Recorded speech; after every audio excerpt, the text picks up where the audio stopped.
Hi guys, so this is my first vlog for the Bluest Eye, and obviously the book is partitioned into segments regarding the seasons, and so something that I really wanted to talk about was how Toni Morrison uses nature or seasonal imagery and what she kind of ties those things to and how she uses them metaphorically. So one of the big themes in this book is, or just a topic that's addressed, is how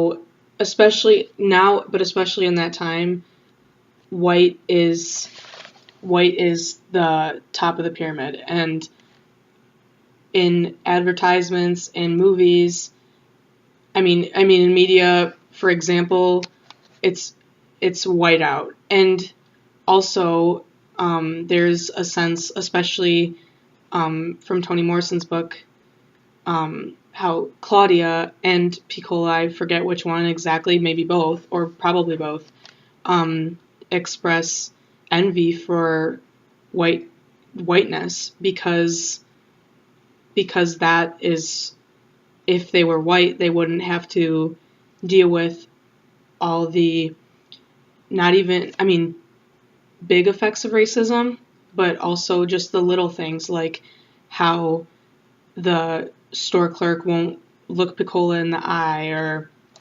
how the boys pick on them, or how the classmates will use Piccola as,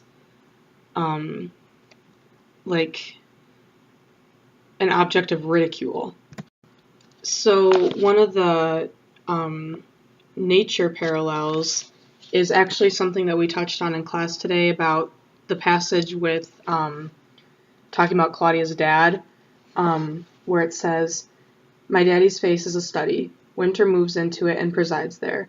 His eyes become a cliff of snow threatening to avalanche. His eyebrows bend like black limbs of leafless trees. His skin takes on the pale, cheerless yellow of winter sun. For a jaw he has the edges of a snowbound field dotted with stubble. His high forehead is the frozen sweep of the Erie, hiding currents of gelid thoughts that eddy in darkness."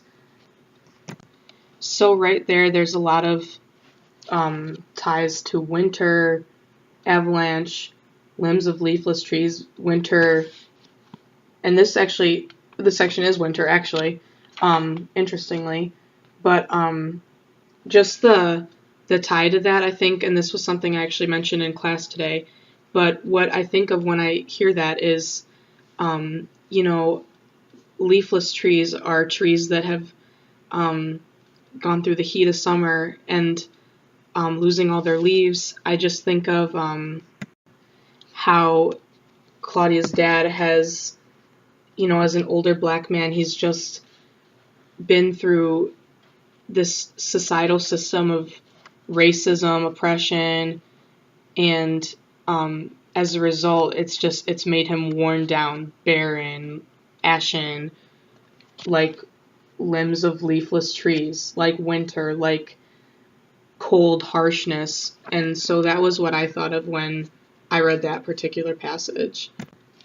And then to juxtapose, if that's a word, as a juxtaposition, when I originally read it, I thought Maureen was white, but on the next page, page 62, Claudia writes, "There was a hint of spring in her slow green eyes, something summery in her complexion, and a rich autumn ripeness in her walk." So I guess what we revealed in class today was that Maureen is just a very light-skinned black person, and so I feel like the lighter they are, skin or complexion wise, the more positive Claudia associates them. So like while her dad was winter, this girl who is not, I don't want to say not as black, but almost not as black, or at least lighter, is associated with summer. So I'm wondering what that could mean when you consider those two parallels.